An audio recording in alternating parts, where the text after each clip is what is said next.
Hello everyone.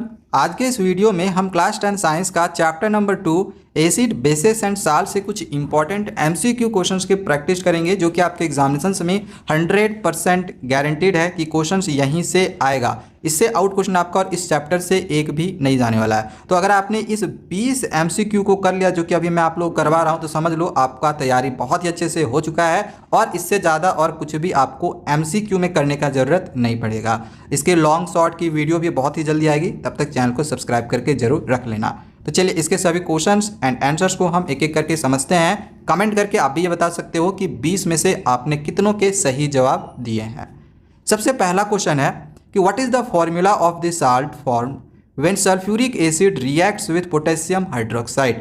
जब sulphuric acid formula क्या आता है H2SO4, जब ये पोटेशियम हाइड्रोक्साइड के साथ रिएक्ट करता है, पोटेशियम हाइड्रोक्साइड का फॉर्मूला आता है KOH, तो एक यहाँ पे ना साल्ट फॉर्म होता है। तो इस साल्ट का फॉर्मूला इसमें से क्या होगा, ये आपको बताना है। कमेंट करके जरूर बताना जिस भी स्टूडेंट्स को इसका आंसर पता होगा।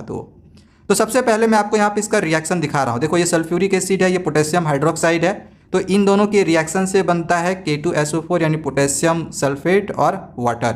तो यहाँ पे आपको ये क्या है, साल्ट है, तो यहाँ से इसका जो आंसर होगा K2SO4 हो जाएगा, ये ऑप्शन सी। ये ऑप्शन सी आपका राइट आंसर होगा। ठीक है, तो ये सी आंसर सही हो गया। नेक्स्ट क्वेश्चन नंबर 2 है which acid is present in tomato. Tomato में इसमें से कौन सा एसिड प्रेजेंट रहता है, citric acid, oxalic acid, lactic acid या हाइड्रोक्लोरिक एसिड। तो इसका राइट आंसर होगा ये वाला option number B, oxalic acid. ठीक है। नेक्स्ट क्वेश्चन नंबर 3 है which of the following salts does not contain water of crystallisation.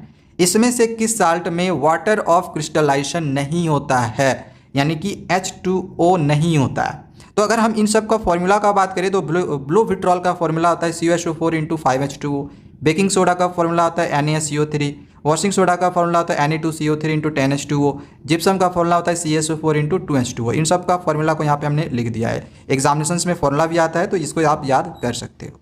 तो क्वेश्चन में यहाँ पे बोला गया है कि किस साल्ट में वाटर ऑफ क्रिस्टलाइजेशन नहीं होता है, मतलब H2O किस में नहीं है। तो देखो बेकिंग सोडा में H2O नहीं है, सो राइट आंसर इसमें ऑप्शन बी होगा, baking soda. So right answer option B. Next अब आगे क्वेश्चन नंबर 4 है what is the effect of an acid on litmus paper. Litmus paper पर एसिड का क्या इफेक्ट पड़ता है। सपोज कर लो कि ये एक ब्लू कलर का लिटमस पेपर है, तो ब्लू कलर का लिटमस पेपर पे अगर हम एसिड ऐड करते हैं तो क्या होगा कि ब्लू कलर जो होता है वो रेड कलर में कन्वर्ट हो जाता है, यानी कि turns it red, blue red में कन्वर्ट हो जाता है। सो राइट आंसर इसका ऑप्शन ए होगा। ठीक है, इसमें ऑप्शन बी पे टिक है, ये बी वाला नहीं होगा, ऑप्शन ए आपका सही जवाब हो जाएगा। नेक्स्ट क्वेश्चन नंबर 5 है which of the following acids is found in vinegar. Vinegar में इसमें से कौन सा एसिड प्रेजेंट रहता है, sulphuric acid, hydrochloric acid, acetic acid या नाइट्रिक एसिड। तो इसका राइट आंसर होगा ऑप्शन सी, एसिटिक एसिड। ठीक है। नेक्स्ट क्वेश्चन नंबर 6 है the solution of which of the following will turn blue litmus paper red. इसमें से कौन सा सॉल्यूशन ब्लू लिटमस पेपर को, ये मान के चलो एक ब्लू कलर का ये लिटमस पेपर है, ये एक ब्लू कलर का लिटमस पेपर है, तो इसमें से कौन सा सॉल्यूशन हम इसमें ऐड करेंगे कि ये रेड कलर कन्वर्ट हो जाएगा।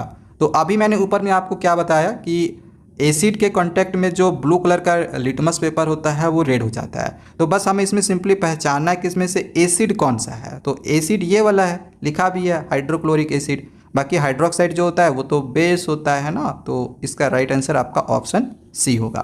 ठीक है, चलिए नेक्स्ट आगे क्वेश्चन नंबर हम 7 को समझते हैं।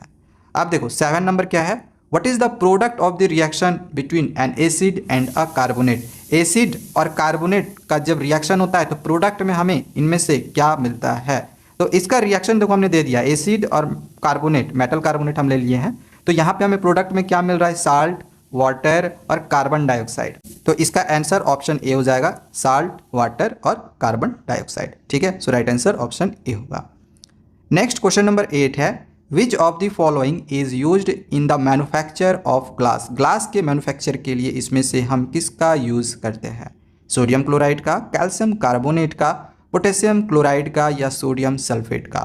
तो इसका राइट आंसर होगा कैल्शियम कार्बोनेट का हम यूज करते हैं ग्लास के मैन्युफैक्चरिंग के लिए। ओके, नेक्स्ट अब आगे क्वेश्चन नंबर 9 है what happens to the pH of a solution when a base is added to it.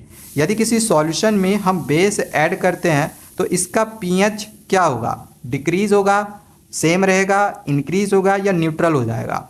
तो जब किसी सॉल्यूशन में बेस ऐड किया जाता है तो pH बढ़ते जाता है, तो pH जो होगा वो इंक्रीज होगा। सो राइट आंसर इसका होगा option C, it increases. Next question number 10 है, which of the following is used as an antacid. Antacid के रूप में हम इसमें से किसका यूज़ करते हैं, हाइड्रोक्लोरिक एसिड का, सोडियम बाइकार्बोनेट का, सल्फ्यूरिक एसिड का या नाइट्रिक एसिड का। तो इसका राइट आंसर ऑप्शन बी होगा, सोडियम बाइकार्बोनेट। ठीक है। क्वेश्चन नंबर 11 है, what happens when you add a few drop of phenolphthalein to a basic solution.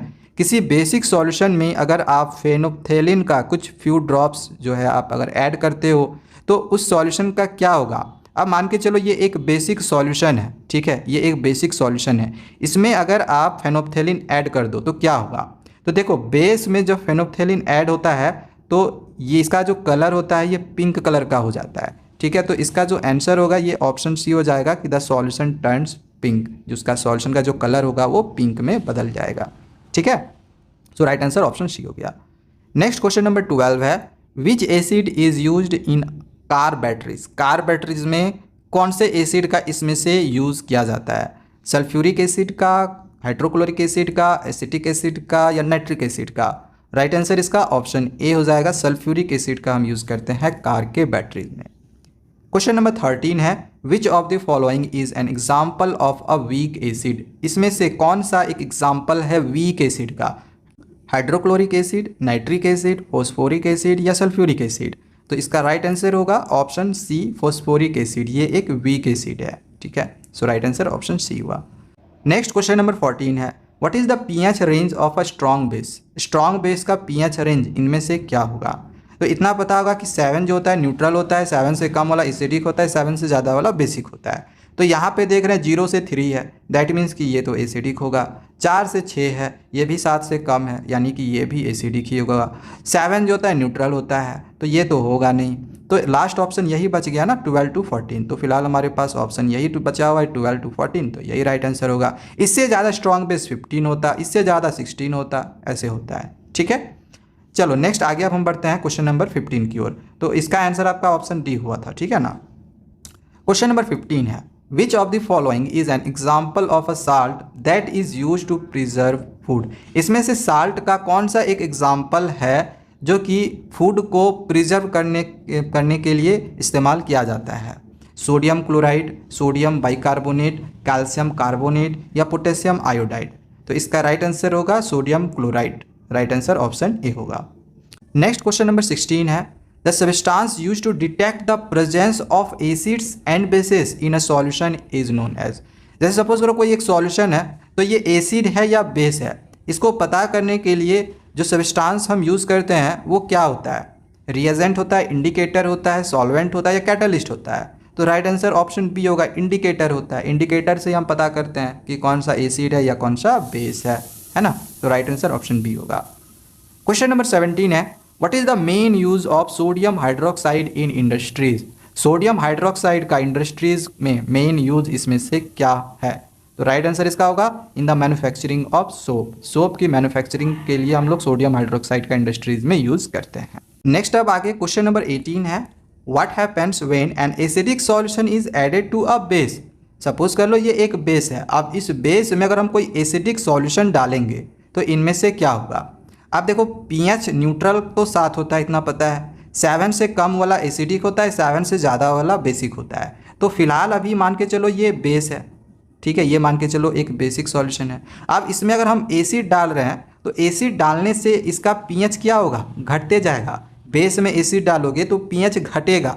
So right answer इसका ऑप्शन ए हो जाएगा कि the pH of A solution decrease. ठीक है, क्वेश्चन नंबर 19 है, in the reaction of an acid with a metal. Acid जब metal के साथ रिएक्ट करता है तो what gas is usually evolved. तो कौन सा गैस इसमें से यूजुअली इवॉल्व होता है, ऑक्सीजन, नाइट्रोजन, हाइड्रोजन या कार्बन डाइऑक्साइड। तो इसका राइट आंसर ऑप्शन सी होगा, हाइड्रोजन। नेक्स्ट अब आगे क्वेश्चन नंबर 20 है, which of the following salts is commonly used as a drying agent in laboratories. Laboratories में इसमें से कौन सा साल्ट को हम कॉमनली यूज्ड करते हैं as an drying agent? Sodium chloride को, कैल्शियम क्लोराइड को, पोटेशियम क्लोराइड को, या फिर सोडियम सल्फेट को? तो राइट आंसर इसका ऑप्शन बी होगा, कैल्शियम क्लोराइड। कैल्शियम क्लोराइड जो कि एक साल्ट है, इसका हम कॉमनली यूज करते हैं लेबोरेटरीज वगैरह में एज अ ड्राई एजेंट। ठीक है, तो ये 20 क्वेश्चन थे जो कि आपके एग्जामिनेशन पॉइंट ऑफ व्यू से बहुत ही ज़्यादा इंपॉर्टेंट थे, जो कि आपके एग्जामिनेशन में गारंटी आने वाला है, 100% आने वाला है। ठीक है, नेक्स्ट वीडियो में चैप्टर 3 के भी इसी तरह से हम इंपॉर्टेंट MCQ क्वेश्चंस की तैयारी आप लोग करवाएंगे। तब तक चैनल को सब्सक्राइब करके रख ले। Thank you, bye bye.